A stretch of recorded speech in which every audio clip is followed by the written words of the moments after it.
for Donut Shop, and this is my story.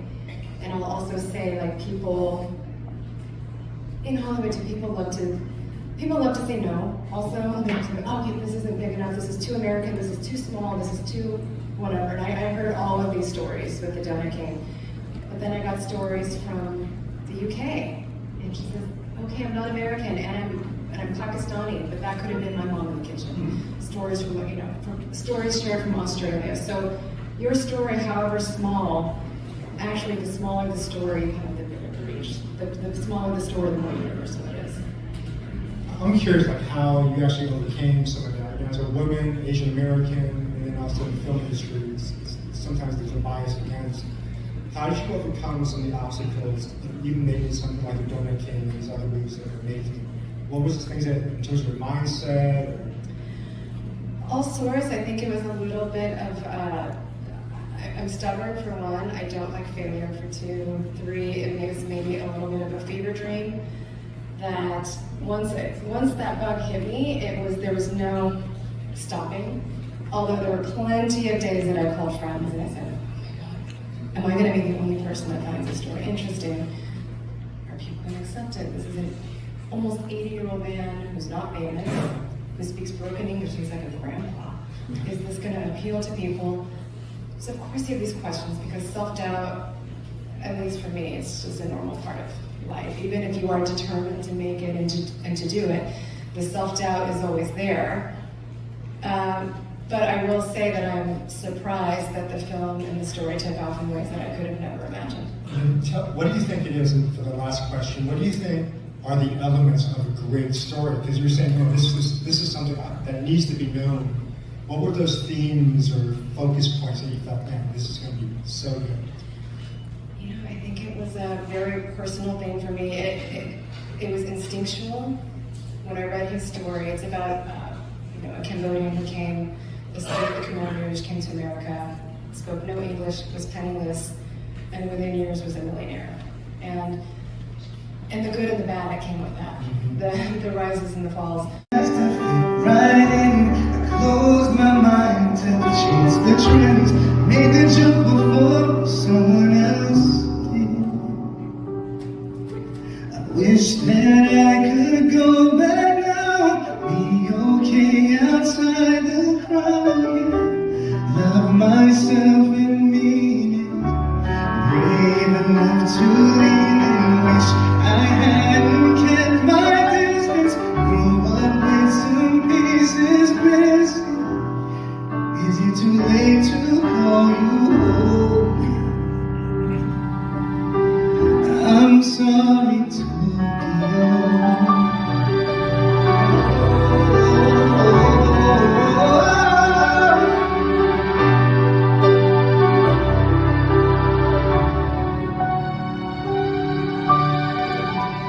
Thought she didn't like me back when I saw her write some photographs, and he looked like everything I know I can do. And I started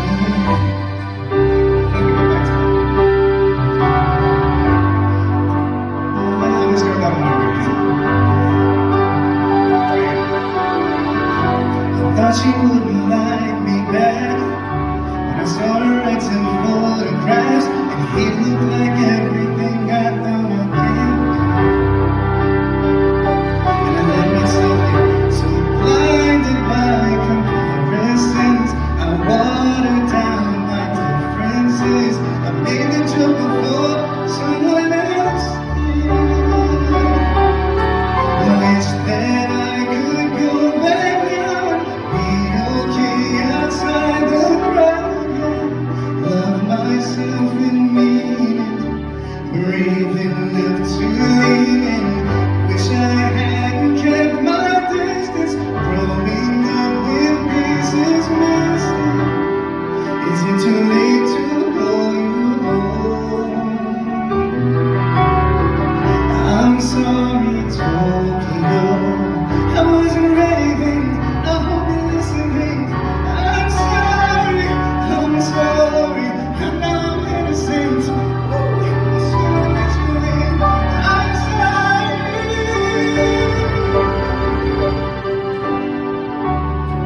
I'm sorry, Tokyo.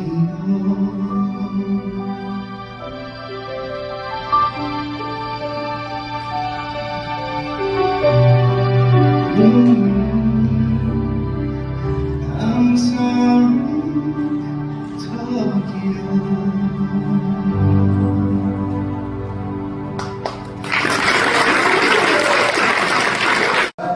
You know, what is it in your relationship with Dave that allowed you to forego a beautiful Saturday afternoon in Southern California to come support this man? So let's start with Nick.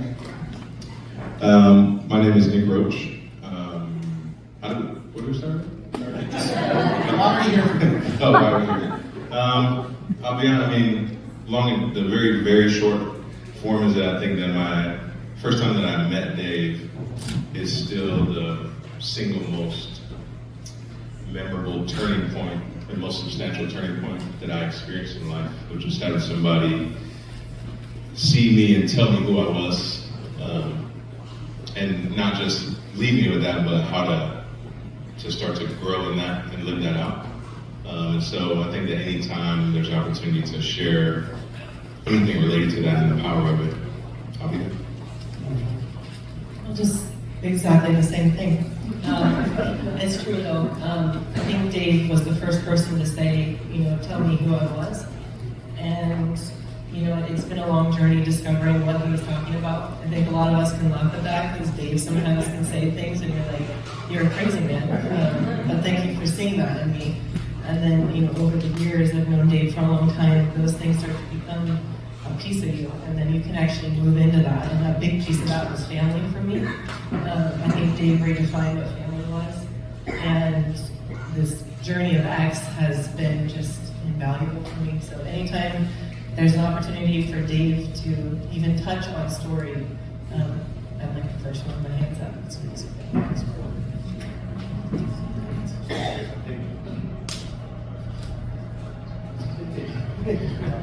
Good afternoon, everyone. I'm Alex G, and I'm from Madison, Wisconsin. And I'm here because I wanted to escape the humidity in Wisconsin right now. David and I have been friends for, I'm a pastor in Madison, a podcaster, and a community and cultural developer. A couple of things that really moved me to be here. One, folks have talked about how Dave has helped them to see themselves. But Dave helped me to see myself in different contexts. I grew up as a Black Pentecostal, and Dave introduced me and my voice to a predominantly Asian American world and showed me how the relevance of my story and experiences could resonate with others. And so I appreciate not only helping us understand who we are internally, but creating space where we can share who we are with other people. Hey, I'm Cheryl. Nice to see all of you. I work in AI research, so there's this thing called artificial intelligence. And, So Dave's not really here right now. And I actually did my dissertation was on AI for storytelling, so the intelligence around storytelling. And I met Dave, actually it was because of Jess Chen, who's sitting over there. And actually I'm here because of Dave, but also because of all of you, because I always say, Dave has a type. And Jess was just like, we should meet him. And I met Dave. It was like the insurrection had just happened, January 6th. And a lot of my mentors went to it. And I was really like, who am I and what am I gonna do? Like, who do I want to connect with at this point? And when Jess was like, we need to talk to David Gibbons, I was like, I was just like, I don't know if I'm gonna be all about that. And when Dave saw me, Dave is just like, you're really distracted. You keep looking like, you're not even looking at the camera. And then I turned my computer over and said, because I'm paying attention to the squirrels in my backyard. And it's because, squirrels. And it's because, at that point, sometimes you just have more patience for animals than for other people. And it's just amazing how the stories fall into place, that Dave came at a time where I was feeling orphaned and disconnected. And Dave was like, but you're not orphaned. And actually, I'm familiar with where you are at, because I was there too once. And so I'm here because we're all a part of that story. There's a book by John Meacham called Franklin and Winston. and it's about the friendship between FDR and Winston Churchill. And he makes really the case that if you look at history, if those two are not friends, our world probably will look a lot different today. And it took their friendship, even though they didn't see eye to eye on significant matters, that sustained them in a relationship to make decisions that impacted the whole world. And what's the beauty of human relationship, and we'll talk about stories here in a moment. I'm going to ask all of these wonderful panelists who have no idea what I'm going to ask them.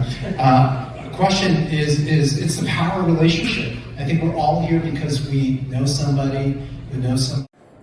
Hello, ladies and gentlemen. I'm Maurice Dwayne Smith of Hollywood Times. I'm here with Dave Gibbons, the remarkable creator of Shape of My Eyes, and we're here to discuss that. It's a remarkable project that deals with many different topics, ranging from sorrow to pain to racism, and also see he's one of the last people that interviewed the great late Kobe Bryant. How's it going today, Dave? Hey, I'm pumped. We've been waiting for this day for like 4 years. It's finally come. Wow. Could you tell me why it took so long, or were you just trying to make sure you got it correct? well, it's working with publishers. You have to make sure that it's marketable, I guess. So we had to, any artist knows you have to work with the institution to make sure it comes out not only to your liking, but their liking as well. Mm-hmm. So now you're from Seoul, Korea? Correct. I was born in Itaewon. All right. You don't have any accent at all. Yeah, no accent. My parents made sure of that. They were afraid that we wouldn't be able to assimilate if we had an accent. Okay. Did you maintain the language, though? Just the profanity and the food. That's it. Now, could you tell us a little bit about some of the things that actually spurred you to create this project, such as I'm one of the people that society has chosen to, marginalize or, throw racism at. So I know where you're coming from, but I'm not sure how it would be from your angle, although I do see a rising amount of racism coming at the Asian community. Would you like to elaborate on that, and which of those events was most impactful, that was the catalyst for this? Yeah, I think there are several key events in this modern time for me. Mm-hmm. One was the pandemic, because I went to an introverted state because I was already an introvert. And I love that time, to be honest, because I was able to think more deeply about my life. Right. And then the George Floyd moment, when George Floyd was killed, I was wrecked. And it made me think more about the racism that was happening in our country for the last 400 years, especially with the black community. Mm-hmm. And so I said, I think it's important, not only for the black community, but also the Asian American community, kind of know about the racism that we've dealt with. And we haven't heard too many writers go deeply into that I've read, especially from male authors. And so I said, I'm going to write my story. Definitely. Yeah, actually, I think the media has chosen, or maybe has been reluctant to really show it, unveil the actual racism hurled at Asians, because you could have missed it if you weren't really a person that looks and seeks out knowledge. Because there's bits and pieces, but some people tend to think that Asians don't get racism, and Asians. For me, once for some reason, thought Asians never experienced homelessness or were poor. A lot of people have this idea that Asians are somehow non-marginalized, and they're basically under the racism fence, so to speak. So I was kind of amazed when I had came upon or came into contact with some people that were Asian, that when the 2008 deal hit and people just went under, there were a lot of business guys who became homeless. And some were Chinese, some were Korean, and a lot of people don't believe that. So I think it's really important that this work comes out, and I'll be really, really anxious to see it. Is it mostly in a book, or is it also video as well? It's in the book mostly, where I discuss it more in depth. I have some talks I use as well. Mm-hmm. But yeah, in terms of the Asian American thing, though, it's we've seen it happen last couple hundred years with Asian Americans. with the Chinese, with the railway system they built, the transcontinental railway system, and then also we've seen it with like the Japanese internment camps. Right. And then there was a Exclusion Act where they didn't allow the immigration from Asia into America. So Asians have been facing racism this whole time. That I've been alive and with my ancestors as well. And so it just hasn't been talked about. And then the model minority myth that you mentioned, it's interesting. It was really used against black people, to try to pit us against one another to see like, hey, look at these model minority. But the truth is, we have a lot of Asians that struggle just as badly as anybody, as any people of color. It's just not talked about as much. In fact, Asians tend to be like the invisible minority group in America. Usually they talk about black, brown, but they don't talk about like the Asian community. So that's why I feel this type of book is really critical to elevate the importance of Asian Americans on the rise. And you can see it happening globally, from BTS, the best-selling music group ever, to now you see some of the best Hollywood movies are coming out of Korea. And also this place that we're now in was founded by Dan Lin, who made the Lego movie, who made The Departed, Sherlock Holmes, the It series, The Two Popes, and recently they helped build the Avatar, The Last Airbender. Amazing. And then he just got promoted to Netflix as chairman of film and animation. Wow. So the Asian Americans on the rise. We normally don't see too much hype about it, but they're just quietly working vigilantly to do the best we can. But again, there's a whole gamut of people. We're not a monolith. There's different types of Asians. Even amongst Asians, you have like black and white, where there's that type of hatred amongst people who look alike. Right.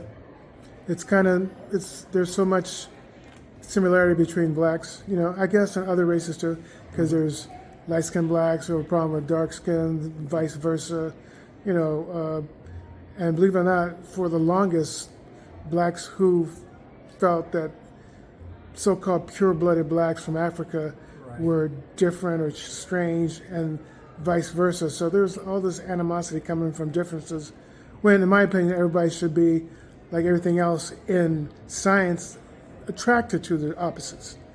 But getting back to what you said about people not knowing stuff, when I was in high school, there was a little talk about the internment camps, but strangely enough, when I went to a couple of colleges, not a drop talk. No. But it took me to go to Santa Monica College. Yeah. I was lucky enough to have a teacher who happened to have been ABC News correspondent. Oh, gotcha. And in fact, he did the Princess Diana story from Paris when she died. Right on. So he taught me stuff I'd never even heard about, from internment camps to the vicious nastiness during the railroad. Yeah. To actually a whole lot of stuff about Jews. I didn't know that when the war was over, they were just stuck out in the ocean and no one would let them in. Yeah. I was like, what? America did that? Yep. I was like, what? Oh, yeah. So he opened my eyes to a lot of stuff. Oh, yeah. Yeah, so I think this is very important for you to do. Now, is this going to be, knowing what I know now and what this whole organization is, how soon before it becomes a movie? That's a good question.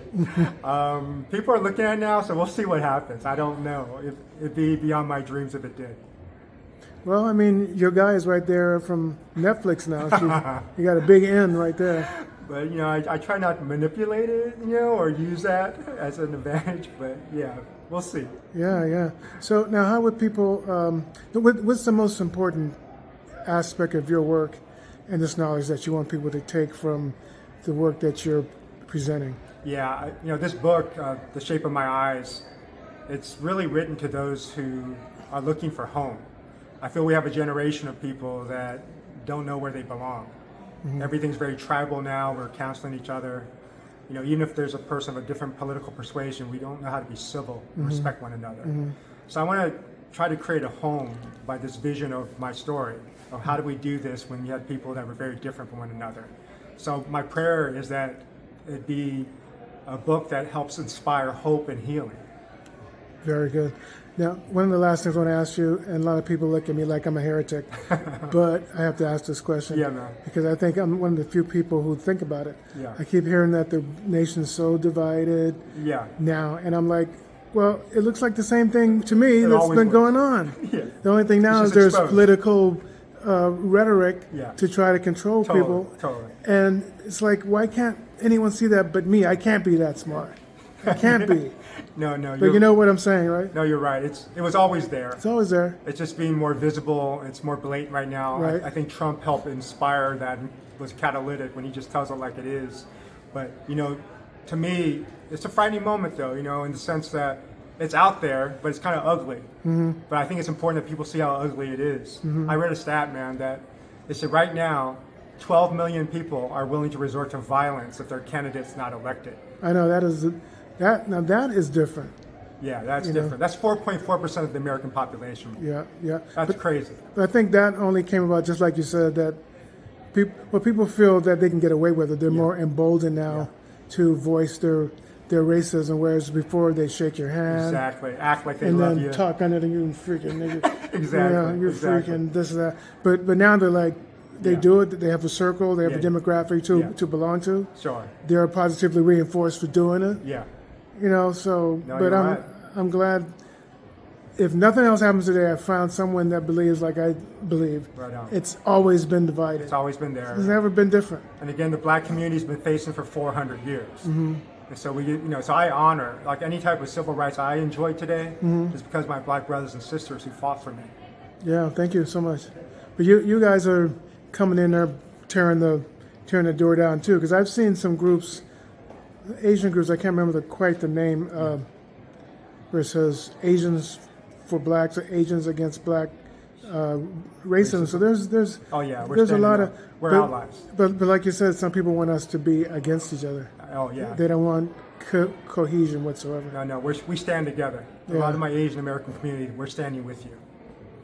And the very last thing I want to ask you about, now, I actually had a brief discussion with Kobe Yeah, years ago when he was in his 20s. right on.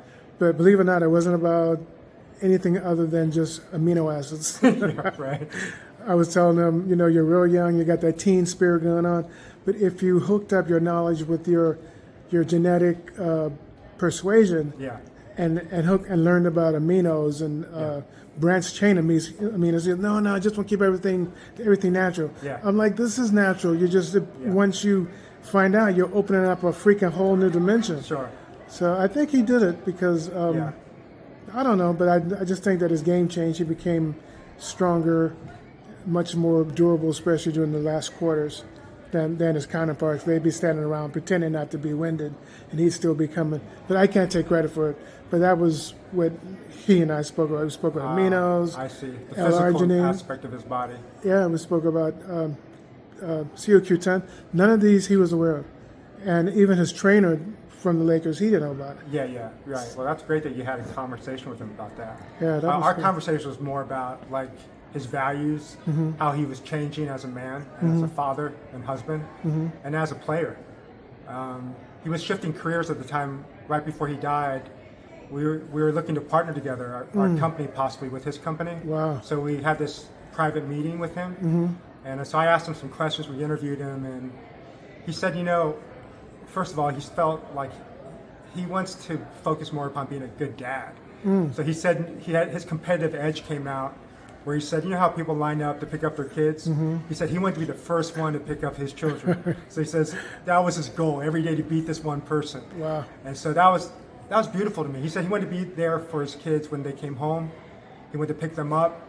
So I could see how he's changed as a dad. Then I also saw how he's moving his talent into artistry, to different types of art. So that's why he went to make children's films. And he had just come out with his children's books. That's incredible. And so I loved how he was reshifted, but even in terms of his character, where he said he was sad that he wasn't more like a better teammate when he was playing with the Lakers.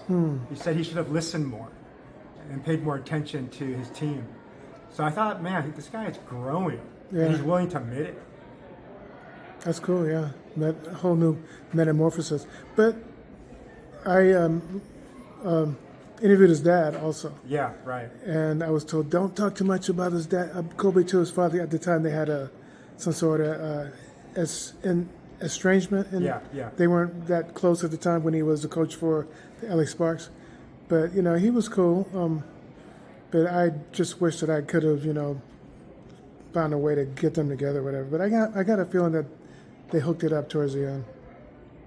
But I just want to thank you for inviting me out here. This is going to be fantastic because I didn't really look at what it was about until I got into the boba. Oh, yeah, boba guys. I was sweating my brains out, and I couldn't get that front door open. So I was like, well, let me go over here and get a boba. Then I started looking. I was like, oh, okay, shaping my eyes. All right, okay. It's a memoir on race, faith, and finding myself. Yeah. I think a lot of people are just trying to figure out like who they are. Actually, sometimes it takes way into your 50s, 60s, and 70s. I know. 80s. I know. That's why, to me, I want to tell the story. I thought maybe this could help some people to process it more quickly. Mm-hmm. I think you're doing great work, and just keep up the good work. And I'm looking to read it, and I'm looking to see it become a film or some sort of weekly deal on Netflix. Thanks, my brother. Thank you so much. Appreciate that. Take care now. Yep, right on. Bye-bye.